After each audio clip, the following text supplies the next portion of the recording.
Hi అందరికీ! నేను మీ Revathi. Welcome back to my channel Revathi రుచులు.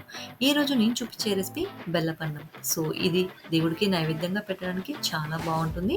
సో, దీనికోసం ముందుగా ఒక కుక్కర్‌లో 1 ½ గ్లాసు బియ్యాన్ని తీసుకొని కొద్దిగా వాటర్ పోసి బాగా కడిగి శుభ్రపరచుకోవాలి. ఇందులోనే 3 గ్లాసుల వాటర్ పోసి 3 విజిల్స్ వచ్చే వరకు ఇలా మెత్తగా ఉడికించుకోవాలి. ఇప్పుడు ఒకసారి కలుపుకొని ముందుగా దంచి పెట్టుకున్నటువంటి హాఫ్ కేజీ బెల్లాన్ని వేసి బాగా కలుపుకోవాలి.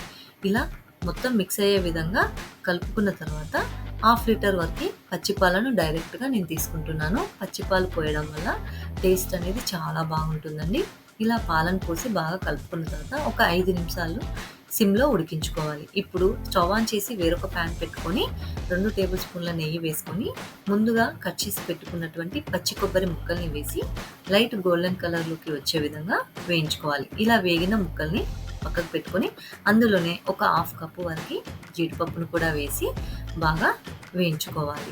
ఇప్పుడు ఇదే నెయ్యిలో మరొక హాఫ్ కప్పు వరకు ఎండు ద్రాక్షను వేసి బాగా గోల్డెన్ బ్రౌన్ కలర్ వచ్చే వరకు వేయించుకోవాలి. ఇప్పుడు స్టవ్ మీద ఉన్న అన్నంలో హాఫ్ టేబుల్ స్పూన్ వరకు ఇలాచీ పౌడర్ని వేసి బాగా ఇలా కలుపుకోవాలి. ఇప్పుడు ముందుగా వేయించి పెట్టుకున్నటువంటి డ్రై ఫ్రూట్స్ అలాగే పచ్చి కొబ్బరి ముక్కల్ని వేసి బాగా కలుపుకోవాలి.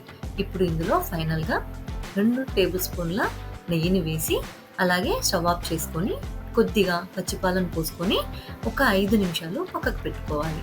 అంతేనండి, ఎంతో టేస్టీగా ఉండే బెల్లపన్నం రెడీ. సో, దీనికి కాంబినేషన్గా ముద్దపప్పు నెయ్యి ఉంటే ఆహా, ఆ టేస్టే వేరు.